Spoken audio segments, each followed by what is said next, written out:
All right, I'm in it.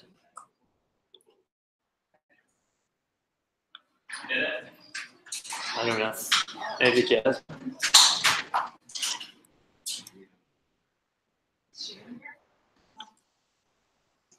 You just hang on. You can just hang on to them for now. Well,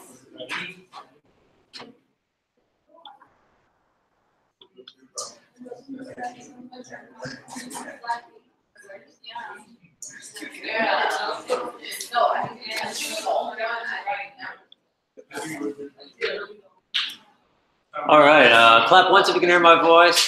Clap twice if you can hear my voice. We're on live in New York City. We got a lot of crowd tonight. So this is the windy city. And anyway, so we're gonna go over events today. I know we had a nice, relaxed morning. Let's keep it going. You know, yesterday during the review session, I felt like we really had like this good back and forth going, where a lot of people were really like talking out and stuff. Let's keep it up. All right. So let's just get going. So the goals of events, right? I want you to know what an event is in JavaScript and how to create one. This is our first goal. Our second goal is to understand a little bit of what asynchronous means. And perhaps we've talked about asynchronous a little bit, but just a brief recap, we're talking about something that's not happening in a specific time, right? So syn means together, chronos means time, a means not, so like kind of like a together, like not together time. Meaning basically, if we want to move it to a real life example, let's say you're at the deli and you're ordering a sandwich and you made it this really complex sandwich, right? It's like ham on rye with Swiss and cheddar and mayonnaise and pickles and onions and garlic. Just like whatever, right? And then the next person, so you placed your order, and then the next person gets to go, and they order a bagel, cream cheese. And there's a good chance that their order is actually going to come out first, right? We've been in the deli, and sometimes we're like, hey, I ordered first. But that's this idea of asynchronous, right? So not everything has to happen at the exact same time. I don't get to place my order. The person who takes it doesn't go just make the food, then come back, then do the person with the bagel, and then. So we're able to do multiple tasks at the same time. Does that make sense? All right, cool. Can you imagine if life was like totally synchronous? That would be crazy. So JavaScript is doing the same thing, and we'll get more into like how it's happening later. It has something to do with like the V8 and Node. It's these JavaScript environments that allow us to create multiple threads. That will come up like later. But for now, let's just kind of like learn how to actually make an event. So first things first, we write some JavaScript code in here. Let's say I want to console log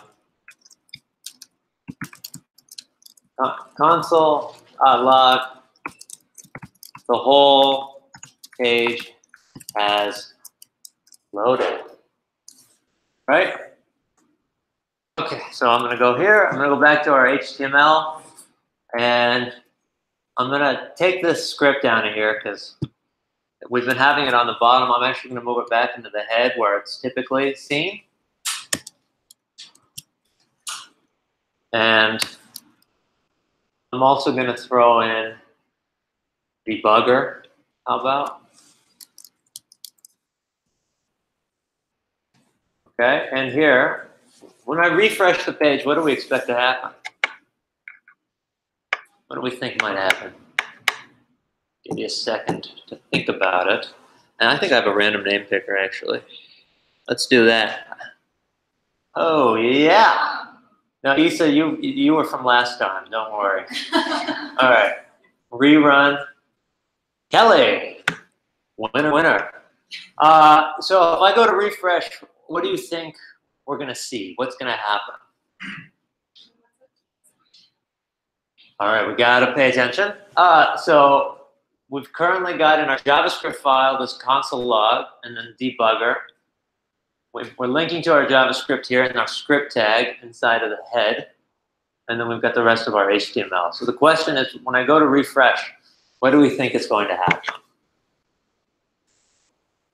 And if you don't know, it's okay to make a guess. It's okay.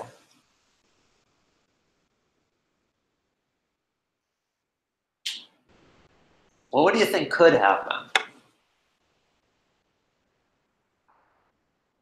What part?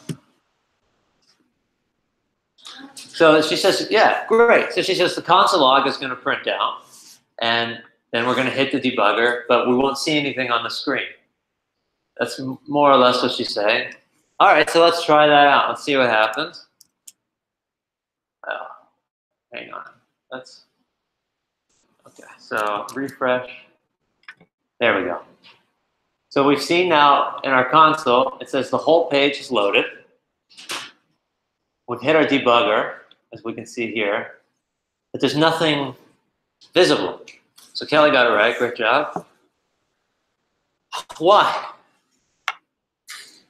Do we know why we haven't seen it? Yeah, Crispina. The script tag is in the head, and it's stopping the whole page from loading because it's going to the other file first to, because it's linked in the head, going to the other file and checking what's going on. And the debugger is in that file, so it's stopping. Awesome. Okay, so what Crispina's saying is, well, we are loading up that page, our browser's beginning to parse this, it's hitting our JavaScript file, and we're going, whoop, gotta go into the JavaScript file, and it's going, okay, we ran the console, we've hit the debugger, let's stop, let's freeze everything. And so we haven't had a chance to go back, because if I hit continue here, I think we're gonna see the page get populated. Okay. But we wanted, let's say we wanted inside of our debugger there to play around with things that are HTML elements. Well, at the moment, we don't have a way of doing that unless we move our script tag down to the bottom. This is what we were doing to get around it. Now let's bring in something called an event. So an event is kind of like what it sounds like. It's this idea that something is going to happen at some point in time, and we're getting ready for that time. It's like buying a new shirt that you're gonna wear at a job interview. You don't know when that job interview is coming. You know eventually you're gonna have a job interview, and when you do, you're gonna put on that shirt, right? And we all kind of been in that situation. Go, oh man, that's a nice looking shirt. Really reasonable price. I don't know when the next time I'm gonna find a shirt like that at a price like that. Someday I'm going to be wearing that shirt for a job interview, or maybe for a funeral. I know a lot of old people, right? And I don't know when, but I'm going to wear that shirt. So this is the idea of our events. And so the way we do an event is we first grab we grab the element or thing that we want to put the event on. So in that example, I'm putting the event on, I guess on like whenever I hear that someone's passed away or that someone wants to bring me in for an interview. It's probably gonna be a somber day no matter what. No. So for this example, I wanna wait for the DOM to load, right? So what do I have available to myself right now that I could put an event on? What's the DOM inside of? What do we think? What do I have available? I'm not going to randomly call on someone because this one's a little bit trickier at the moment. Yeah, you want to go? The end of the array. I don't know what array. Not a bad guess. The DOM is made up of a bunch of nodes. Yes, so she's saying that. And that's all inside of what? If we think back to that picture we had the other day, I think I might have that picture. That tree, I don't have that picture available at the moment. But yeah, you want to take the pass? Yeah, it's the document, right? We have the browser, the document, and then HTML and all those following nodes. So you were right that we got to grab the top node. We just weren't sure which one there. So inside of here, I can refer to document, just like we were doing document.getElement by ID, right? And then we were grabbing these IDs or document.query selector, and we're passing something we wanted to select. I can do stuff to the document. And so I can say document, and I can add an event listener. It's very aptly named. It's nice. Add event. You have to remember how to spell it. Hopefully I got it. Is it spelled right? Maybe someone's better at spelling. Okay, if it doesn't work well, no, it's probably something to do with my spelling. So, this is a new method for us. We're just seeing this. Yeah, Reed? Or do you mind posting that live stream on Slack? I can definitely try to do that. Is this it? Events? Yes. Control copy. Can I close that? Okay, and then, sorry everyone, I'm really bad with technology. I can program. Thank you. All right, here we go. Let's see. For those of you who are listening and don't know me that well, I'm actually pretty good. Definitely. Okay. Okay, so how do we do this? So add event listener is this method that we're calling the document, and it takes in 2 arguments. So add event listener takes in how many arguments? Let's stay awake. How many arguments? All right, great. The reduces callback function takes in how many arguments? 2. Excellent. If you're saying 2, you're in the right ballpark. So those 2 arguments after that method are the event we're actually listening for. So if I put this on a query element, I would be putting it on a interview or a funeral. I would pick. But for now, for our document, we want to do when the DOM is loaded, right? So we say DOM content loaded. This is pretty aptly named as well. This is quite convenient. I'm not making up this event. It happens to be one. There's lots and lots of events that you can do, and I highly recommend looking into them. And DOM content loaded is one of them. It just happens to be named exactly what I would wish to name it. So that's very convenient. The second argument is a callback function, and that means whenever this event happens, we want to fire this function. So I'm going to put in an anonymous fat arrow function. I don't need to give this a name. I just want it to fire whenever the content has loaded. Open up my curly braces. And now all my code inside of this file can be moved inside of here. So let's think about what's going to happen when I refresh the page. Take a second. Take a second, and then I'm going to randomly call on someone. Yeah, that's okay. Does it always have to be an anonymous function? Argument an anonymous function? Or it does not have to be an anonymous function. It just has to be a function. function saying? Yes, that's a callback function. Typically, we don't need to make and label a function if we're going to be using it on a callback, but you sometimes might want to. That's very possible.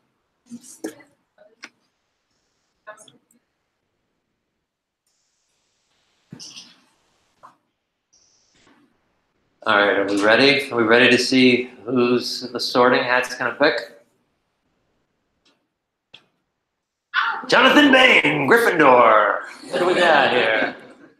What do we think is going to happen this time?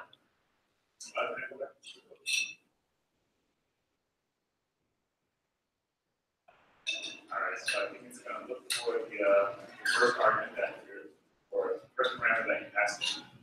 Okay. And then if it does detect that, it's going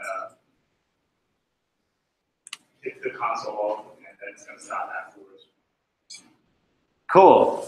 So with Jonathan Bain, Mr. Bain, what he's saying is this is going to wait. So instead of running it as soon as we refresh the page, it's going to wait till all of those HTML elements have fully loaded, all of that content.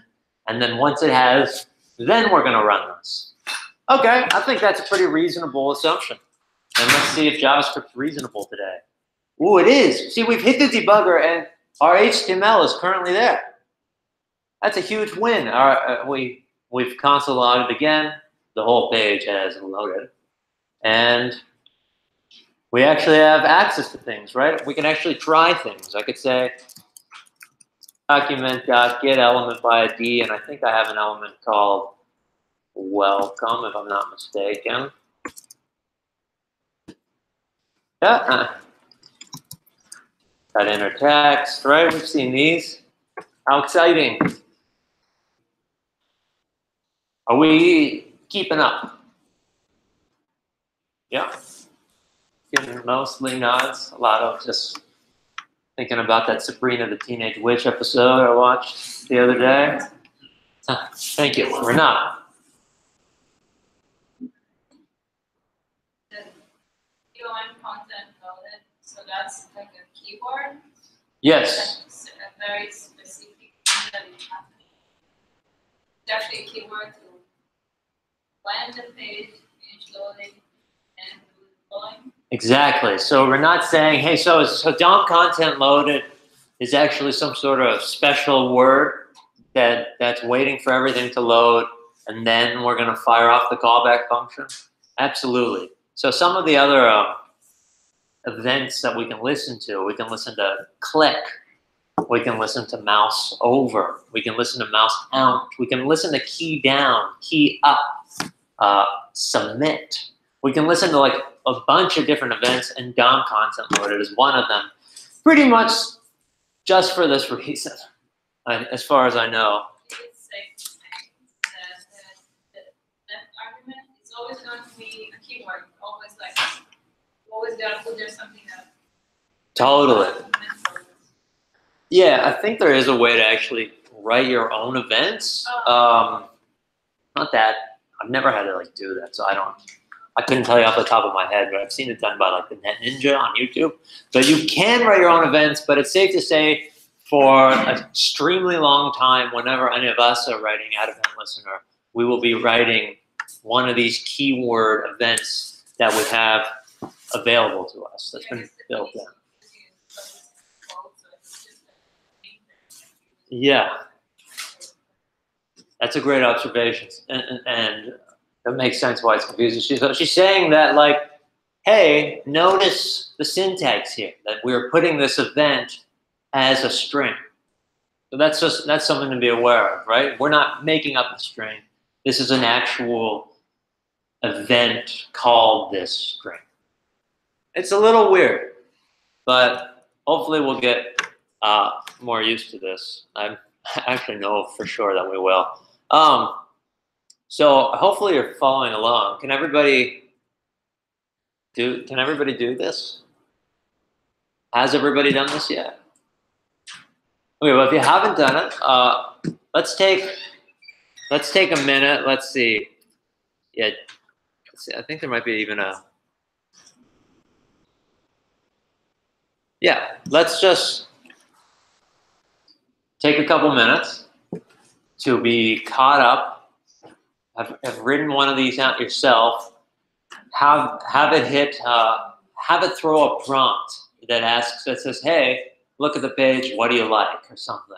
And you would type in which one of the elements you see available that you like. Okay?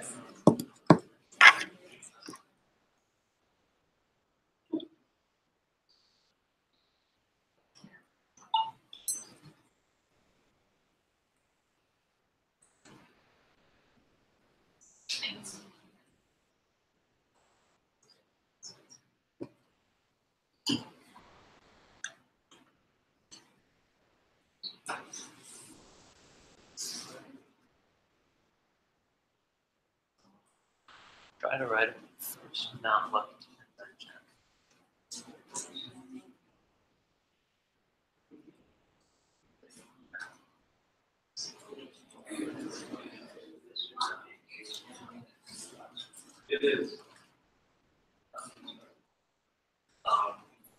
Yeah, that's just.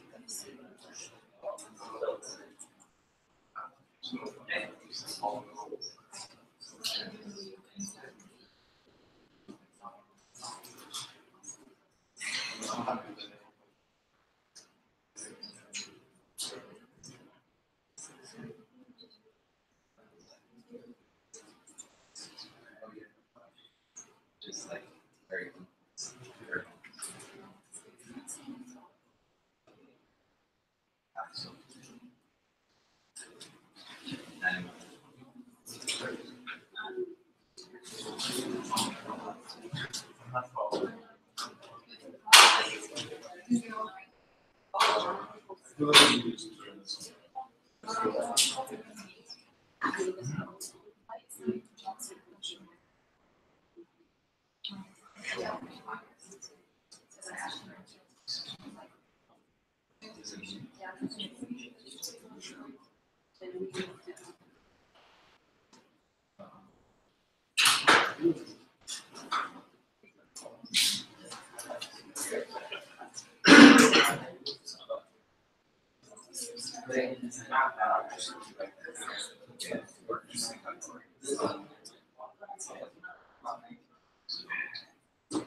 Remember, debugger does not work unless your console is open.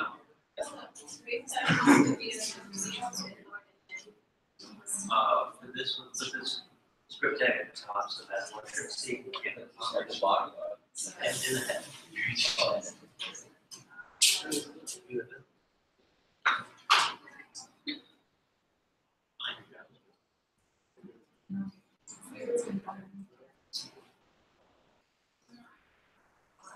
Open.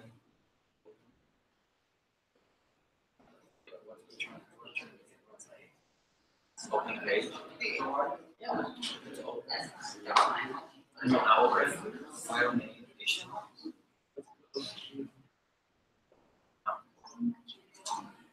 Because you're trying to open that.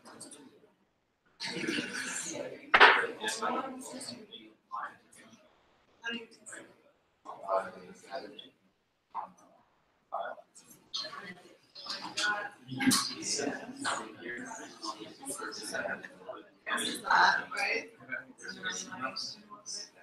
You have it.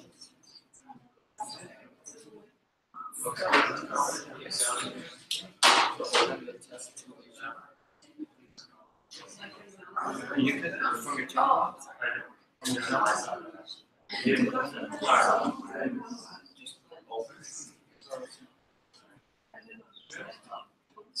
Open space or then test.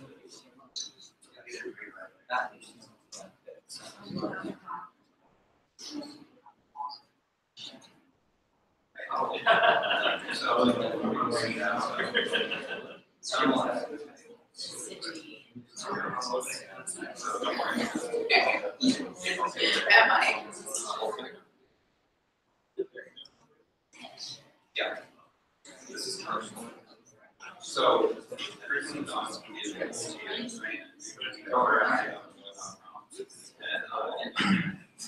can see I mean, business are talking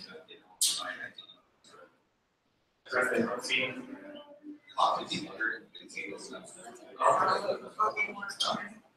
Maybe. Because,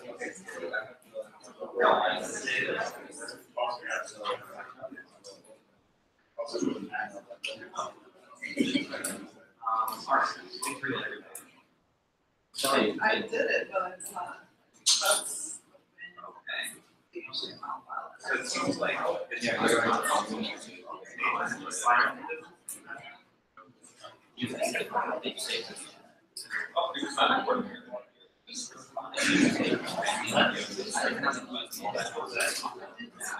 Oh, you did? Oh.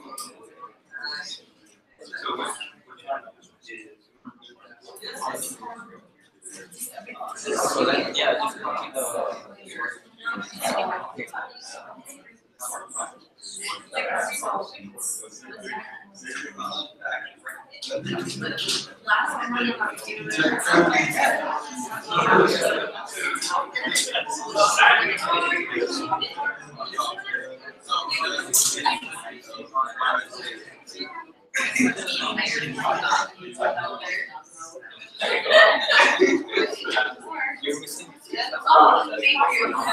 I don't know why it's never the first Some syntax.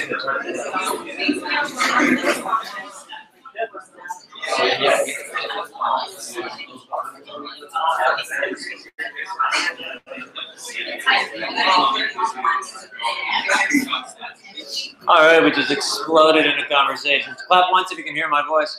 Clap twice if you can hear my voice. Can you raise your hand if you didn't get that part? Yeah, okay. A couple more minutes then. You got Rain, I got Spina.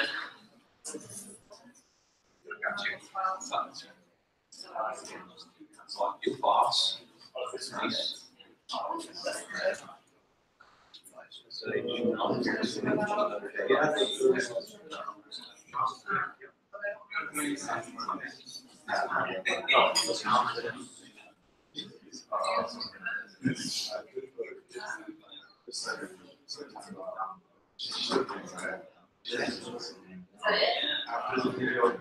in order for the debugger to start, you just have to have this process. So now refresh. There you go. And it feels in your console.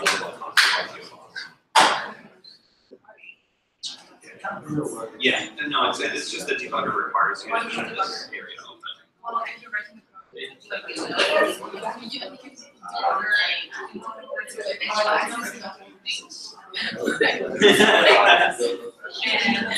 What do you mean? Yeah. When is the event? What is the event? Okay, so DOM constant loaded is the event. So what Eventlistener fundamentally right, is Eventlistener is a function which takes two arguments, right? First argument is the type of event, and the second argument is just to call that function to tell it this is what you want to do when that event is, right? So in this case, we made that's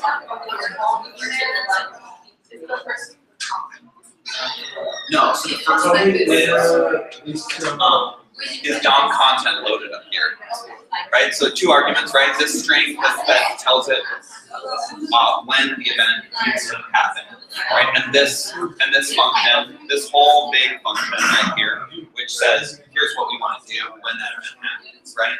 So in this case, right, we say event DOM content loaded, and what that means is when the whole page is, like when all of my HTML is loaded in JavaScript, that's when I run this code. And that's what lets us put our script tag in the head and not underneath everything, right? Because it's actually waiting for our stuff to happen. Yeah.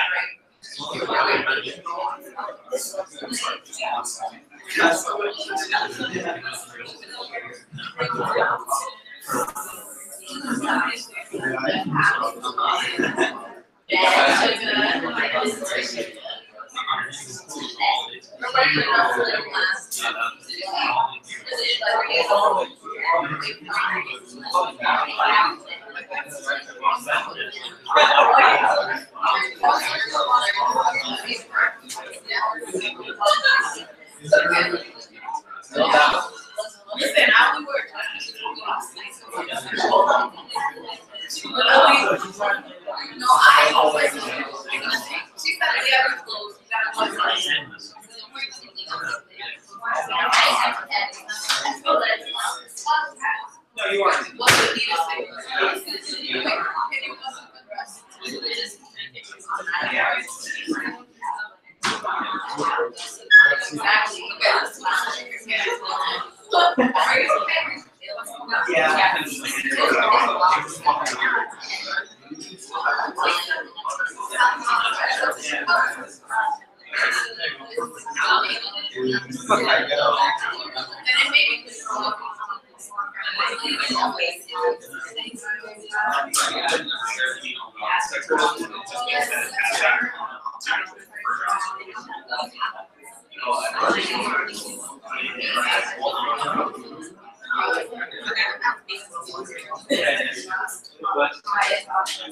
What exactly? What exactly?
All right, clap once if you can hear my voice. Clap twice if you can hear my voice.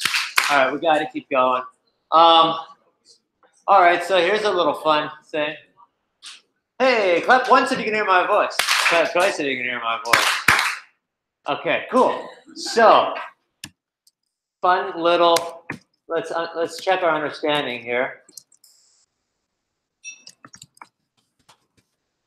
When do I fire? And I'm going to get rid of this debugger for now and save. What is going to be the order in our console? Let's see, think about it for a second.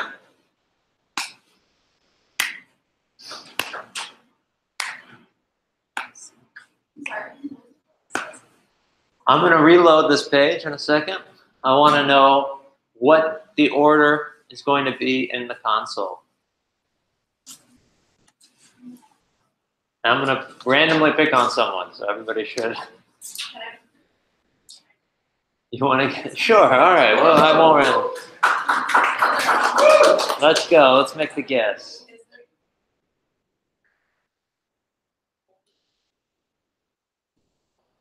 So you're guessing this is going to get fired first?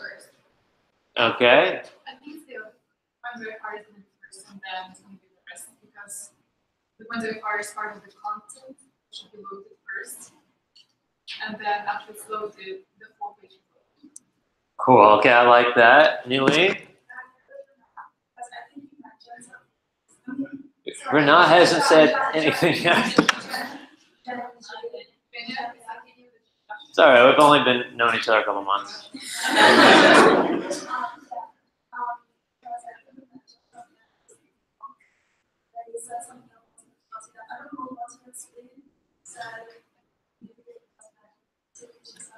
Okay, so we're mixing up a couple of things. Lynn, you're referencing when I hinted at the event loop and I gave something a set time amount of 0. And Jenny is saying, hey, we have an event. And the whole point of this event listener is we're waiting for this event to happen before we fire its callback function. So Jenny is saying our browser's going to hit that script tag. It's going to look at this and go, oh, I'm going to wait for that. And then it's going to do, when do I fire? The page is going to load. And then she's saying that is going to fire. So let's check it out. Let's test her work. She's correct. For $100. Monopoly money. Okay. Does this process make sense? We have to wait for the event to actually happen. Okay. Yeah. What if the console log or the top of the document and push that down and then the console log? Right here?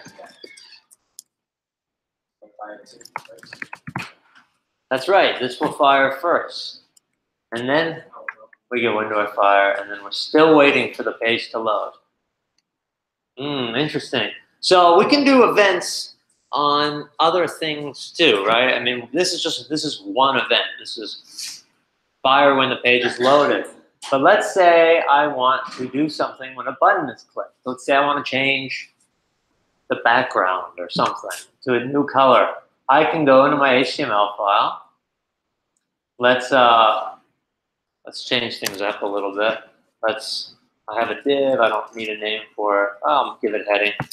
And I'm going to put inside of here, I'm going to put a button tag. And inside of the button, I'm going to go, click me.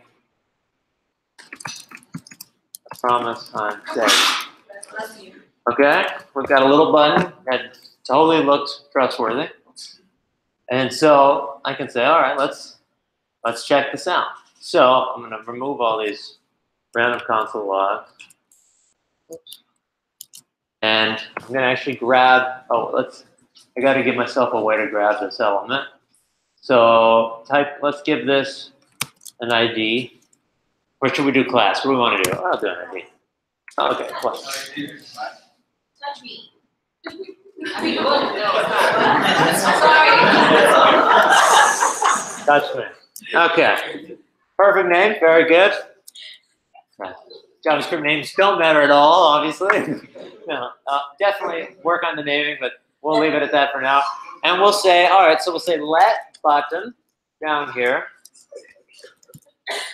equals. Now we got to grab this button. How can someone help me grab the button? All right, who's going to help me grab the button? Abed, how do I grab that element? Sorry, can you go to the HTML? Yep. Where's the button? Right here. Okay, so we can say document dot element, get elements, for a selector. Open parentheses.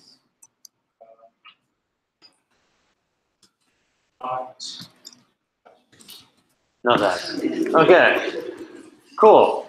Let's make sure this is working. Let's throw in debugger so we can just check everything out. And go over here. Refresh. I hit the debugger. Let's check what our button is. Good. So we're grabbing that button. Awesome. Let's go back. We know that's working. Let's do something with it. So let's put an event listener on it, right? Because right now I can click. I'll continue through this, and I can click this button, and there's absolutely nothing is happening. I'm clicking it something else is happening, but not anything to do with the button, right? And my hand's getting tired. That's also happening. So, okay, so what can we do? We can say button. And how are we going to add an event to this? Yeah, go ahead. Morteza?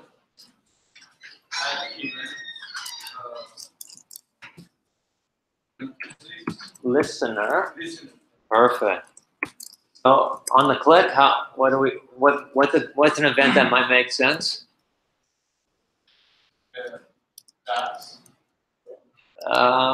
So we want to do something only when this event happens.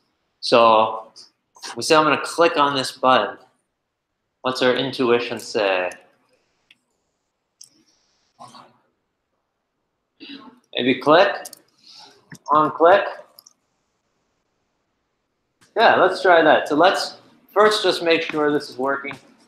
We'll put in a callback and log I've been clicked. Okay, so we go over here and we click on our button. Okay, we can see that it's getting clicked. Yeah, it's in sync with my hand. Mateo. If you put this in console log, why does it console log as opposed to the button? You're talking about here. Believe the scope that we're still talking about is the window. Not at the moment. We can do we'll get more into that at some point where we you can bind a different scope to things, but that's more React land. Yeah. How come is click a keyword? Click is a keyword. Click is one of our listeners. Down content loaded, click, mouse over, mouse out, key up, key down, key press. All of these are just built in. And there's, I probably won't do an example of every one, but I'll do an example of some of them for sure. So we've got this click. Now, with an event, all right, well, let's just first change something. So let's say when this button is clicked, I want to change the color of the button. So I'll say button dot, how do I change the color? Do we remember? Style dot. That's T. Style. Okay. Background. Am I doing this right? Yes. I haven't had to do this Green. much. Okay. So now when I click this button, hopefully it's going to turn green. So we're making something happen, right? That's kind of exciting. So this is kind of like when we were building that Facebook and we hovered over that thing and that little pop-up showed up and we were like, how are we going to do that with CSS? But you're not, right? You can do that with JavaScript. You can go grab that element and change its display property. I can make anything disappear. I can make it reappear, right? You're like a magic person. So do what? Yes.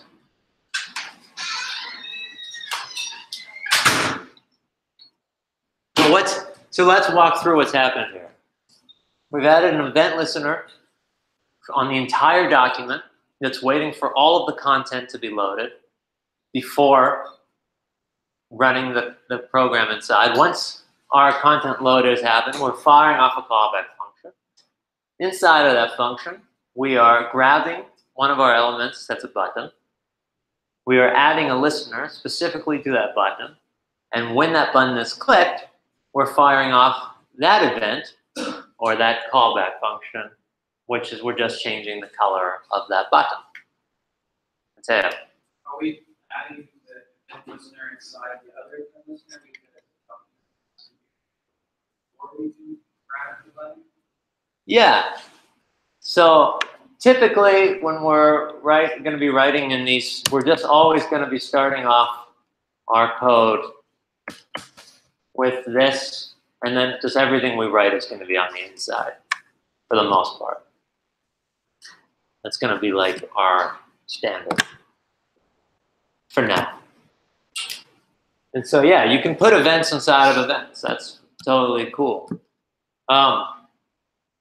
So So I want to talk about something. If I add this little word, I can throw stuff in here. I could say event, or I could say E for short, but event's a lot clearer, right? And when this event fires, it actually passes the event into my anonymous function. This is something that we're just given. We don't have to do anything special about this, but we can know that when an event fires, if our anonymous function wants to take, like if we want to be able to actually examine that event, we can just pass something in as the event. So here I'm going to throw in our debugger so we can really start to debugger. So we can really see stuff. Debugger is going to be your like best friend. So I'm going to refresh. And as soon as I click this button, what do we think is going to happen? You see the code again. Let's see. I'm gonna send these. But that's okay because I'm gonna pause. Jackie. It's not a spotlight debugger. Okay, so he says we're going to click the button, we're going to have freeze at the debugger, and it's not going to turn green until we continue out of that debugger. Good guess. So let's click it. Totally correct. Right, so we've hit our debugger. So now we're able to look at our code. And specifically, there's something new we might want to be looking at, right? We want to check out what is this event. We can type in event and we start to see, okay, so it's a mouse event. I can, yeah, Davey? Yeah. Good hand gesture. Can you see that? Okay. So we can look at this event. We can say like event, we can find things down about it, like current target. This is where the event currently is happening. We're going to learn about this later, but events actually bubble up. This is called event delegation. And the concept is that, and well, I'm going to demonstrate this probably a different day, but the idea is that, you know how we have nested HTML elements? Do we not know that? When I say nested HTML elements, I'm talking about how we have this div, and then this H1 is nested inside of that div. Yeah, exactly, right? Things have children and children and children. Right? These are all inside of HTML. We have HTML, we have body, we have div, and then we have H1, right? Now, if I put an event listener on the body, let's say, I can click on the H1 and an event actually occurs and it bubbles up because it's still inside of that body, right? And so if I had an event listening on the body for a click, anywhere inside the body that I click on, the event will have a target and then it will have a current target. So once it goes to the H1, the event would bubble up to the div and then it would bubble up to the body. So what's that mean? It doesn't mean too much at the moment, but it means that we have a current target, which is where the event currently is. And we can see it's at this button. But it also means that we have a target available. Still also at this button. You'll be using both of these at some point. For now, maybe we can just think of as target because that's right where the event is. Takia. So the override in JavaScript still runs the element outside of the content loading? Yep. So would we have to write on the inside? Yep. If you want to refer to, she's saying JavaScript still runs even if it's not inside of DOM content loaded. Do we have to write our JavaScript inside of DOM content loaded?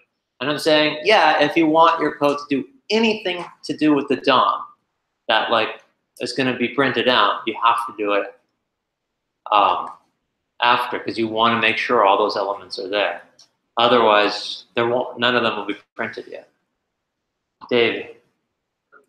The parameter event is just for an event.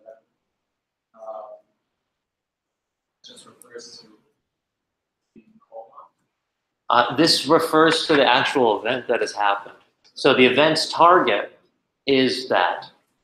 The event itself is this. So it's a mouse event. It's trusted true. It's saying exactly where on the screen it happened. We can open and learn lots of different things about it. Got the current target. All of this information. When you say floating, how is it affecting? If I had a listener on a LI and a UL, it would hit the LI and then it would hit the UL. But we'll go more into that like in a couple days. Next week. So what does this do? It's not doing too much for us at the moment, but if we wanted to know what like the value inside of our button was, so like event target, maybe it has a value, I don't know if it does. No, maybe it has text. Let's see if it has text. Text content, let's see. What are you doing right now? Why is I think they're even this kind of like a node? What is this interface? This is, I'm in debugger inside of our console, which allows us to check. As soon as we hit debugger, the code pauses, and then we can look at anything we want within the scope. So you're logging and you're keying into node, and then it just shows you whatever is in the node? Yeah, it's showing me this event. I have access to anywhere in there. So inside of our JavaScript here, we're right here in the code. So I also have button available to me, which is a variable I made. I could do other things. I could still grab things, like get element by ID. I could still check things. Welcome. And it's this is like very helpful for debugging. I don't know why it's not letting me. It's allowing us to just see everything that's going on. It really helps track down bugs. Can I see what you just typed?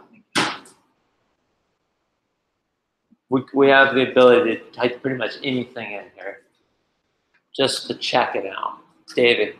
What are you supposed to do with it? Is it just to identify what it means? What? Don't you know if you're adding and listening? You know. With the first parameter, you're going to know what you're adding. This is perfect. So what's its purpose? Well, there's going to be a time. Okay, so let's say I have a UL, and inside of my UL I have some LIs. Okay, and I want the user to click on an element inside of my LI, inside of my UL, and I want to know which one of those LIs my user clicked on. If I put a listener on the UL, I can then check the event, check that the target of the event, which is a specific LI, and then I can check what's going on with that LI to make a change. But That would be better than putting LI. yes, significantly, because let's pretend we had 10,000 LIs, we'd have 10,000 listeners. That's gonna drastically slow down someone's computer. So listener makes you slower. Like marginally, right? But like if you had 40,000 listeners, I imagine it could definitely make a change. It just has to, it's like just listening. I don't really know exactly.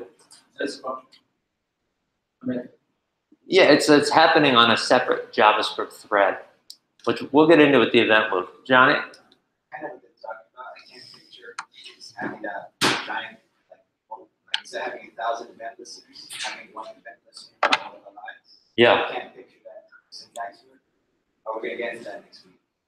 Yeah, we'll get more into that later, but we had those option tags, right? You remember that when we made the year on our Facebook and we had 100 things? And that's the one that we want to show. And maybe that's the one we want to send into the back end or something. So when somebody clicks on a specific one, we want to know what year they're actually born in. So we want to do something with that information. Let's not get too bogged down on that. I'd rather us just like learn how to set up an event and how to fire an event. Right? We're not like building anything too big today. I don't want to get too far from the actual what's needed. I just want us to know that we can examine our events and we can look at things about them. We can check out the client X. This is exactly, I clicked on the 129th pixel of X. That's there, somewhere around here. Johnny. Can you show us all the options that events object has? Yep. You can also check it on your own. Definitely feel free to try it. There's a lot. Yeah, Bang? Should objects for like event clients actually list Should what? So when you add an event that client X, Yes. so, Something like that. Yeah. I got 45. Should our numbers be the same? No, I think that means you're clicking on the 45th pixel or so on yours. I'm clicking on the 129th of mine. So this is really helpful. Like, this is like a little. Let me see if I can just. Corey.Dowski/help. So I made this help fake Yelp once, and oh god, it's so slow. Okay, the point is on my photos. The real Yelp works the same way, which is that you can click on these arrows to go left and right, but you can also click on like a third. It's like halfway, it still goes forward, but just like a little bit over, it goes. Whereas it's like right there. It's the spot. That was how the real Yelp was set up, and so that is like I'm listening to exactly where on that div it is. So it's like only on the left 25% isn't going to make me go the other direction. So like that's where you might need like to the pixel. Don't worry about that for now. Yeah, that's the only way to do it. Then I think. All right, so we also have these submit functions. So let me just continue through. That's going to turn green. If we go back to our HTML, I believe we have a form somewhere. Maybe if we don't, I can make it. Okay, so we do have a form. And let's call it something. Let's give it an ID. Make it form. And I don't want anything to happen else there. I'm going to create a new event on this form. So who can help me walk through this?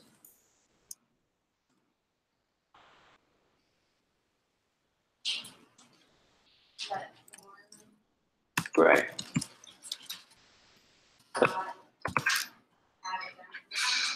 So we gotta grab that form first. How do we grab the form? Yep.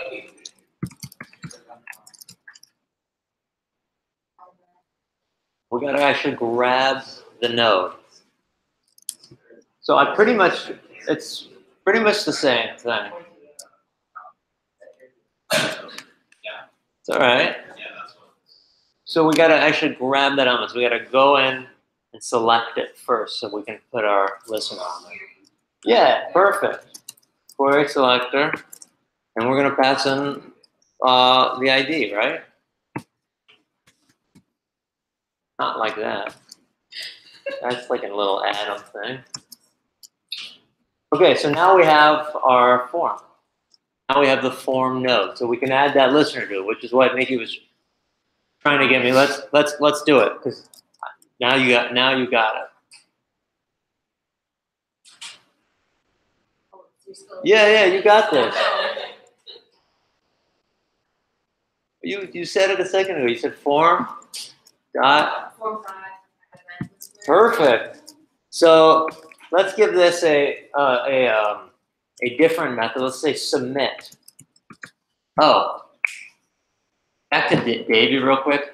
You were like, hey, what like we already know what event fired or something, but we might have we might make a game like where the user pushes multiple buttons, but we have like a key down, and we can look at exactly which button they pressed in order to see what action needs to happen on the screen. I should have brought that up. Okay, so we got add, submit, and we want to look at our event here. And I'm going to throw in a debugger, see what happens. So I'm going to refresh, and let's fill out our form. First name, Coco. Last name, Lando. Sure. Oops. Male. I'll be other, whatever. I have a bike. Submit. And we hit our debugger. That's cool. Oh, okay, that's fine. Let me just continue. And we've seen this happen before, right? We just ended up back at the page, but this whole thing happened. It kind of refreshed. Maybe I'll do it on the debugger and it'll be more clear. Let me see if I can console. Oh, I'm going. After this happens, gosh, how do I want to break this? Okay, let's go back. Right, it changed URLs, and we'll show it again. I'm going to submit, and we saw that it refreshed. Were we able to see that change? So that's not what we want, right? I mean, that's kind of a negative, and we also changed this up, and Reed showed that once before. So this is the default to a submit action. So we can actually prevent the default to this type of event. And so the way we do that is we say event, is what we're referring to here, and we can say dot prevent default. And we have to invoke it. If you don't invoke it, you may hit a bug. I will tell you, I found a bug in my program when I was building that Yelp clone for when a user would add their own photo. And it would only not work sometimes. And I was like trying to figure it out probably for 2 hours. And someone was like, hey, did you do prevent default? I'm like, yeah. And then it wasn't invoked. It's like, oh, great, that was a nice 2 hours, you know. And that will happen, so please remember to do that so you don't have to lose that time. Like, that piece of my life is irreplaceable. Like, I'm going to be on my deathbed, and my children are, Dad, we love you, thank you, you know, thanks for helping me. And I'll be like, yeah, I could have had 2 more hours. So, and like that's, and I'm like, I'm not even joking. It's gonna be a rough weekend. Okay, so submission without refresh. Let's try it again now. We refresh, and we're gonna submit. Boom, our console happened, right? No refresh, it worked. That's because of that piece of code. Maybe we should examine our event. Let's see if we can find out anything about it. Let's see. Just for fun. See if we can find information inside of here.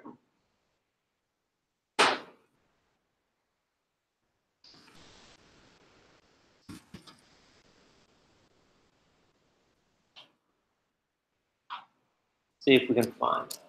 And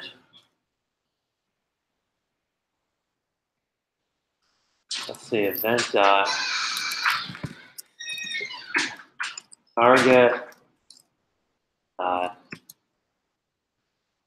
text.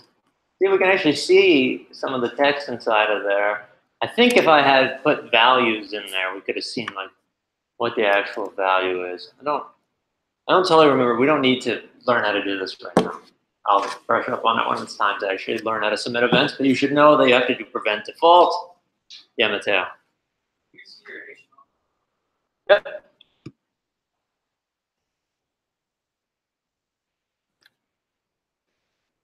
So what have we learned so far? We've done the event DOM content loaded. We've done the click event. We've done the submit event. We've learned that you can add event as a argument on the callback function of the add event listener, and that you can look at the event and see what is going on with that. We learned that we can prevent the default of an event using event.prevent default. That's pretty much, you pretty much only need to use that when you're actually doing some sort of form or submission. For like click stuff, you don't have to do event.prevent default. Jonathan? How do you, so how do you, and I accidentally pressed enter, like, and it submitted right away, how do you prevent it from submitting out all the information? Like with needing required information? Yeah. So when we get to there, you would have to do a check on what information is being passed. So usually when we get to like React world, the form would be its own class, kind of, and it would keep track of the state of things. And if it wasn't fully submitted, we just wouldn't fire the submit. And we would say, we would throw a warning like, hey, this is empty or something. We'll get there. We don't have to worry about that right now. Let's see if there's anything else that I'm like really missing. So we got key press, mouse move, change, all of these things you can do. You can do like, a change would be like any type of change. That's helpful when we're filling out forms. If you wanted an event to fire every time someone types in a character inside of a form, maybe you want to fire an event to update the value of your state, which we're not learning that yet. Is it possible to send like some or custom snippet all along? Yeah, sure. It is just any form tag. You can just make one input in a button, but I definitely can send it anyway. I'll put it on code snippets.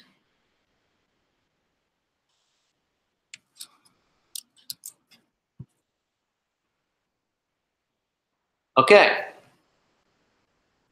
Let's try a new thing. So here is your challenge. All right, I'm going to give you 10 minutes to figure this out. And what the challenge is I want you to make a div with a class that says coordinates as its ID.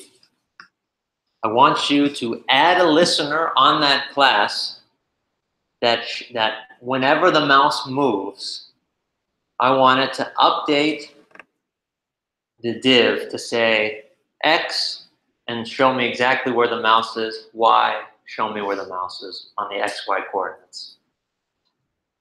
Do we understand? Yeah, it is in this, I'll leave it up here. Oops. It is right here. I want you to do this. Okay, guys, we got 10 minutes. Let's do it.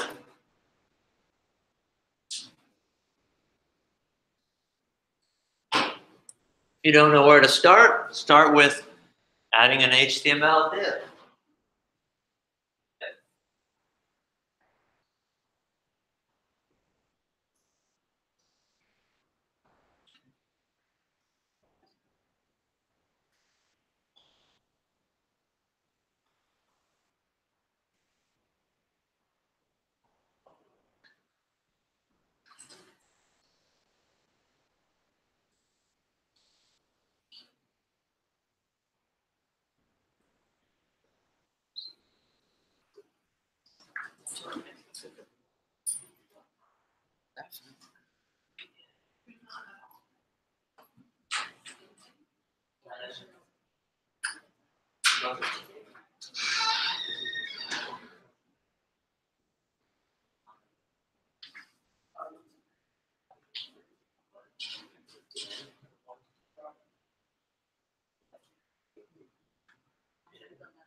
That's a good one. It's fun though. That's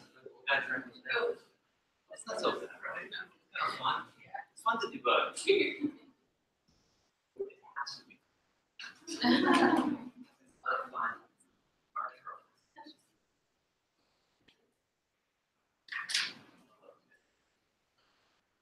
It's fun when you get it.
Simulate the object.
Oh, yeah.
So now.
It's a weird concept. So also, you know, if you want to just change the color.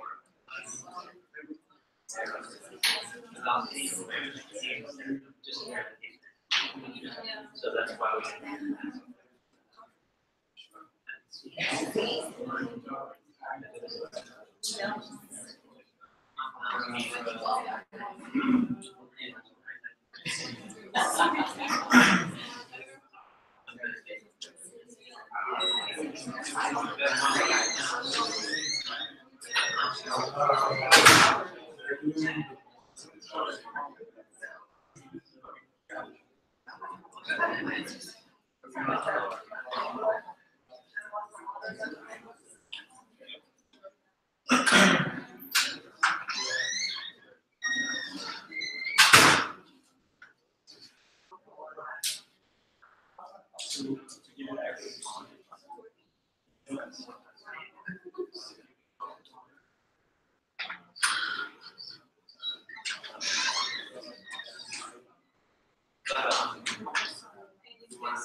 Yeah, I know that. First order.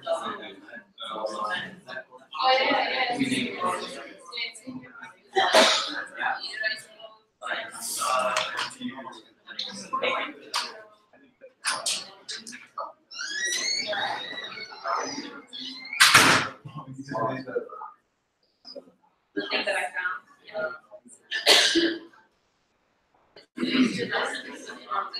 Yeah.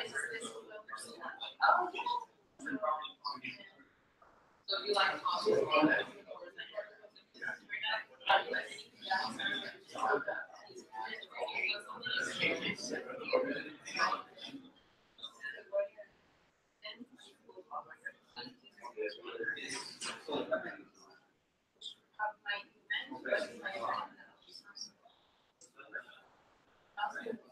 yeah. Using what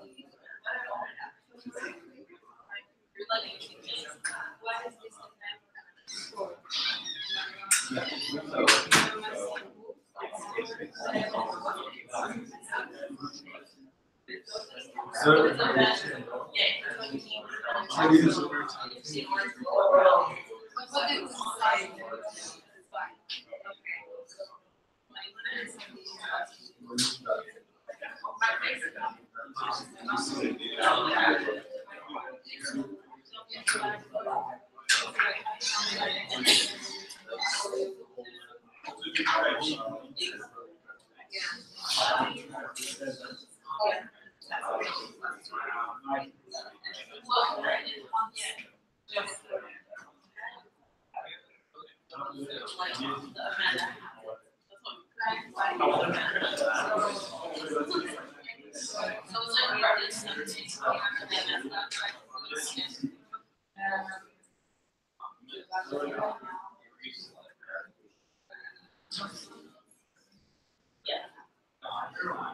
Yes, so it's recognizing that in this div, recognizing that.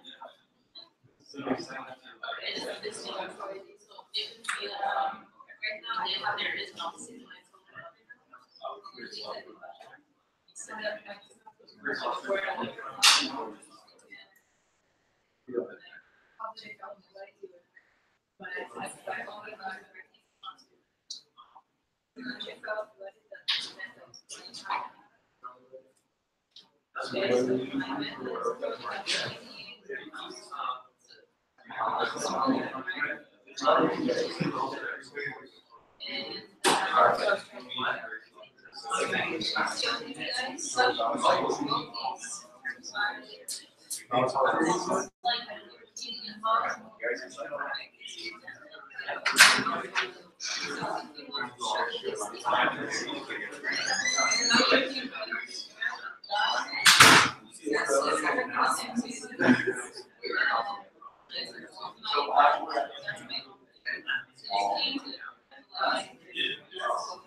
Oh my gosh.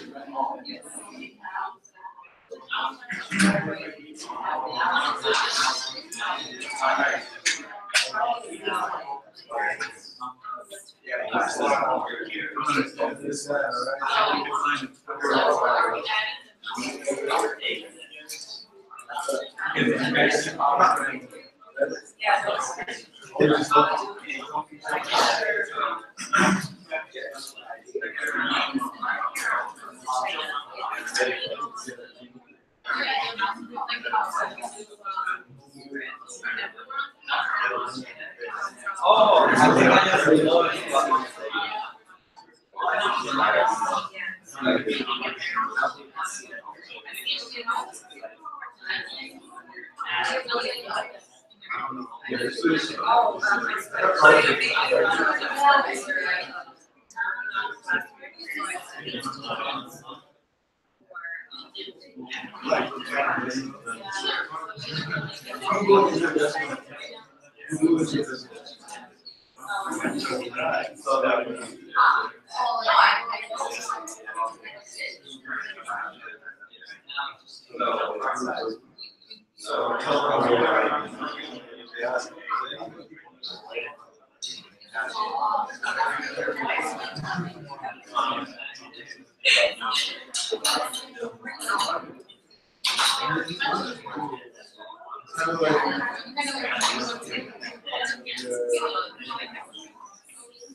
Look at it now.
All right, clap your hand, clap your hands. You can hear my voice. Clap your hands 2 times. You can hear my voice. Clap your hands once. All right, we're back. All right. Oh, we definitely worked on that for more than 10 minutes. That's cool. Totally all right. Can somebody guide me a bit to like get this started? Yeah, let's do it.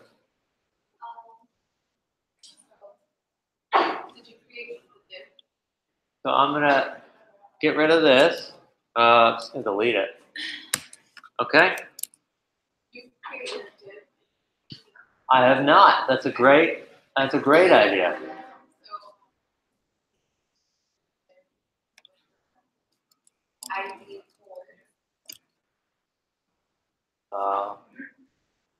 ID? Okay. Hey guys, come on. Boards. Okay. Or not, or nothing. Yeah, cool. Okay.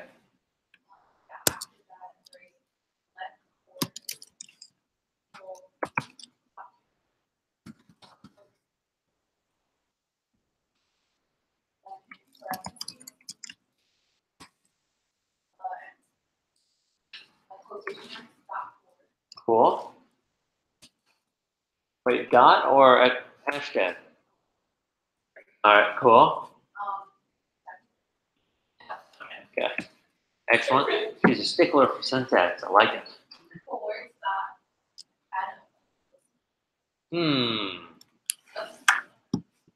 Is it working? Interesting. All right. Well, why not? Let's give it a shot. So, chords. Okay.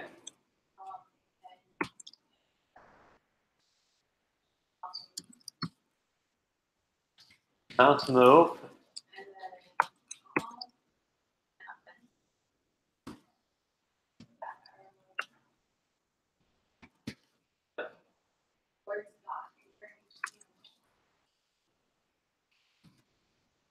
Enter HTML or enter text? All right, well, let's check it out. Let's go for it.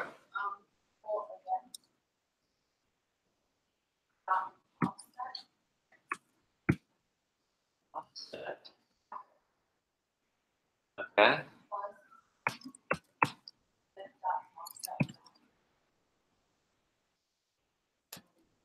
Okay. Cool. Okay, let's see what happens. Let's rock and roll. Get to the top.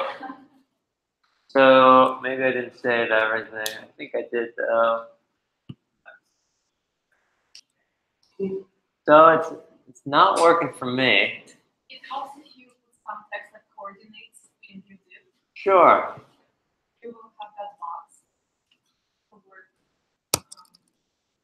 Like towards X, towards Y. Sure. I think we're still not quite right here. If you move it over, Right, but that wasn't quite the goal. Almost. it's supposed to go in the whole page. Yep. That's okay. Hang on. It is not just because we didn't get the directions correct doesn't mean that we didn't have a success here, right? If you got it to work for right here, with even this is only the X coordinate also, that's still a pretty big win. We had no idea how to do that an hour ago. So this is a big win. It's not exactly right, but it's not way off. No, nobody wrote Canada and was just like, oh yeah, North America here. The mouse is in North America. Nobody did that. So this is a huge win. So let's see if we can improve this. Let's see, how can we make this cover the whole page? Let's worry about that first. Who can help me out on that? Jonathan and Day? I don't know how to pronounce your last name. Johnny!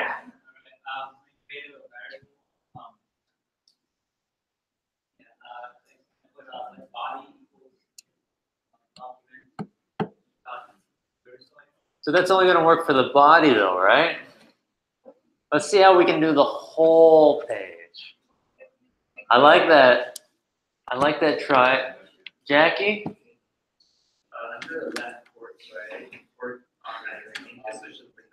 Hey, I'm hearing some side talking. I can't hear Jackie. Switch on this here, window? All right, maybe. Let's try that. That's an interesting one. Refresh. The window's working. That works. Cool. So the window we know is the biggest scope. So that works. What else could work? What else do we have that could work for the page? You're not? So right now, are we seeing the sum or because we are doing this plus that, right? Are we seeing the sum? But it's only one number. 8, 6, 6, 5, 8. Let's see if I can remember. Right under the green on the A24. Let's see. I think we might be seeing the sum. That's a good idea. This is going to be really hard to reproduce. It's hard to tell. Yeah. Because it only shows one number.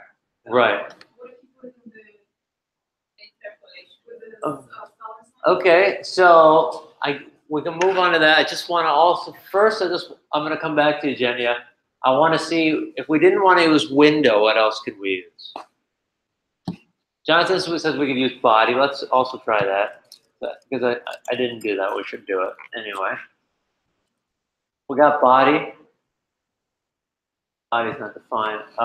That's because I didn't grab it.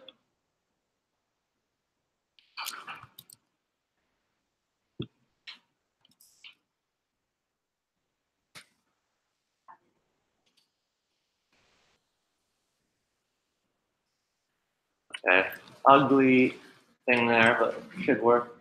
Okay, so body also worked, but if we hadn't, so body works because we're seeing all the body, so that does work too. Okay, let's try that. Okay, can we do HTML? It's good to see that there's always lots of things to solve. We've done window, body, HTML. HTML also works. And document. I like that one. I personally like that one the most because I just want it to be on the whole document, and I feel it's more specific than window and stuff. But window is also fine. I think that's all of them, but we have a pretty creative group. There might be more. But let's move on, and let's go back to Jenya was saying, we're only seeing one. What's a way we can see two things? Because we were doing plus event.off at y. We weren't satisfied with that. So Jenny, you were saying we can. Actually, it's different because I do guys separate, because like x equals x. Okay. What's a way we can make something into a string? Or put something in a string? Backticks? I'm hearing backticks. Yeah, okay, let's try backtick. So let's say I do backtick here, and I do backtick here. What's going on? Okay, so I'm going to say chord X, $, chord Y.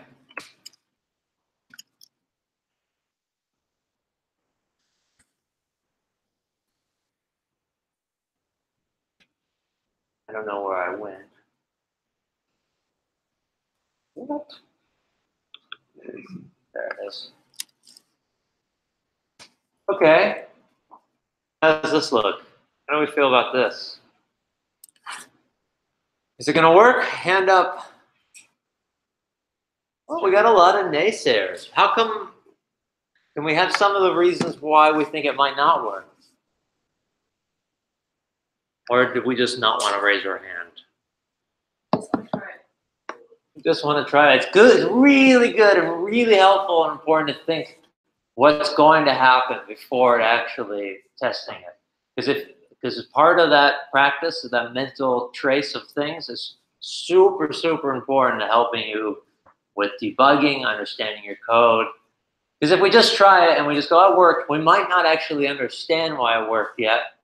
While if we expect something, we'll know whether or not we've understand and get the right behavior that we're thinking. It's a really good skill to practice. Does anyone believe this won't work? No. Okay, let's try it. All right. Looks good. So Yeah. I have a question about that. So I use the event client X. You know, I'm not sure what the difference is, but let's try those. So they are saying he used client X and client Y. And looks like that also works. Let's go down. Pretty good here. Oops. Well, that's not what I intended. Pretty cool. I think we might even have also just X, right? Is that?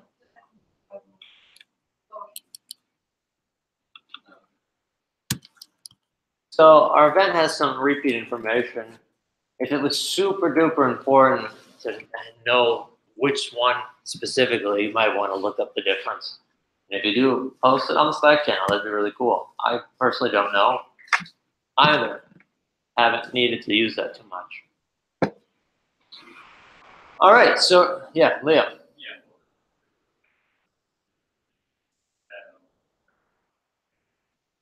So inner text is referring to just the text inside of something, inside of the element. Inner HTML is referring to all of the HTML inside the element, including text. But if I change inner text here, this really should be text if we're being specific. You see, that's also would have worked. There's a lot of ways to get to the right answer on this one. That's kind of fun. I think if I made this, what's going on there? If I wanted to make this an H1 tag, it might not work. If I'm doing inner text here, we might get H1, H1. And if I did HTML instead, I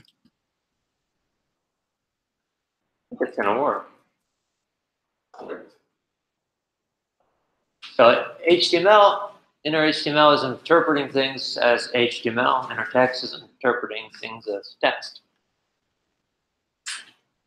Yeah, Jonathan. Everywhere. Yeah. to be more specific, because I know that's not really a fair answer. Anytime you do anything on a computer, it's listening for events. So when you click on home on Facebook, when you click on email, when you click on those checkboxes, when you click on delete, when you click on to open an email, then you click on to reply, when you click on to forward, those are all events. They're listening for that. Without events, none of those do anything. All of those sites become the Facebook page that you guys made, which just would do nothing, right? They look beautiful, some of them, but they don't do anything.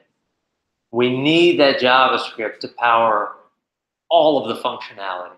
So everything that makes a site that site, that's being powered from JavaScript essentially, or or a different language, I guess. But for our purposes, it's JavaScript. For our mouse coordination, you saw I use something like that because I wanted like 1/3 of the picture to be left. Everything else, if someone even clicked in the middle, it would take you to the right. I have a maze game I created where I'm listening to which arrow button I'm pressing to make my piece go a different way. Pretty much everything is being linked to events. That's a great question. Events are super exciting because of that. I'm losing my mind here. I'm so excited. Trey. So, we're creating studies, and added up with some stuff hello, because that was how I was thinking in JavaScript. That's something that is there now. Oh, that's a good question. So what Trey's saying is we were able to make A tag links and go to a different page. I think that might be the default event, like that prevent default. Maybe you can make it not go. I'm not totally sure. That's worth looking up. But if we, for some reason, if we consider that not an event, that's pretty much all we could really be doing. But yeah, that's a good point. It's a good observation. So, to recap, what did we do? Well, we learned about events, right? We learned how to add an event to something with the word add event listener. We learned a couple different events. We learned click, we learned DOM content loaded, we learned mouse over, we learned submit, and we know there's other ones out there, like key down, key press, and we know that we could find them with a little bit of Google. We learned, also it's probably in resources on your GitHub thing. We also learned that when an event fires, we can pass event as an argument into the callback function, and we can use the debugger and things to help us see exactly what that event is and what we have available to us at that moment when the event fires, including the event. We also learned about prevent default, which stops the default of an event from occurring, such as when we submit a form. And that's it. It's a lot. It's a lot of stuff. That's the end of the lecture. And I can answer any remaining questions. No? Oh, yeah, David. Yeah, where do you want it? Okay. Yeah, sorry. Did I do something else here? Yeah, you push. Let's go back. Okay, sorry. Command Shift Enter. Debugger. Okay. Yep. How'd I do what? Add a line that's four. I did Command Shift Enter. And if you do Command Enter, you go under no matter where you are. So a lot of you guys, when I said make a new line, you guys go, all right, let me move my mouse over here and let me go enter. Unnecessary, right? We can be in the middle. I can bounce over using my Alt keys. I can be in the middle. I can hit Command Enter and boom, I'm down there. Okay, good little thing to know. By word in error. Okay, David, what's up?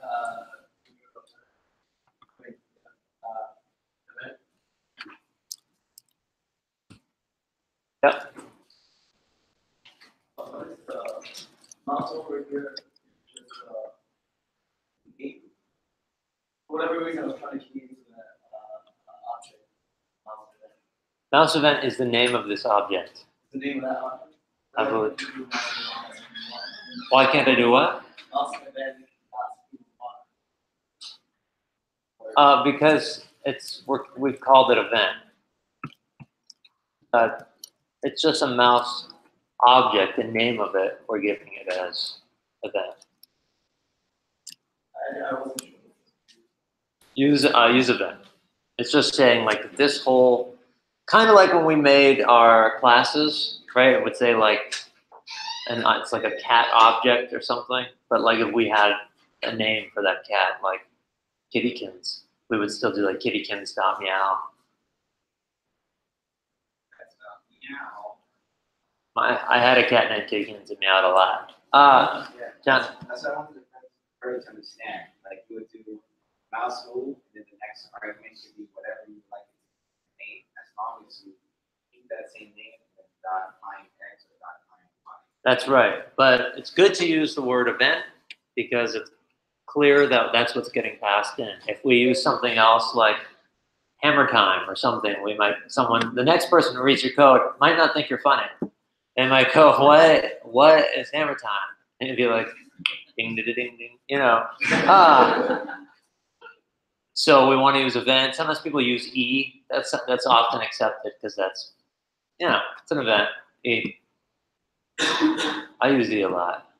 Any other final questions for the group? All right, cool. You got an assignment. Enjoy, and have a good night. All right.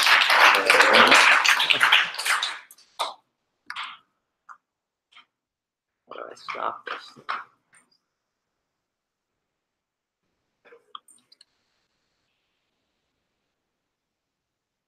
Took me into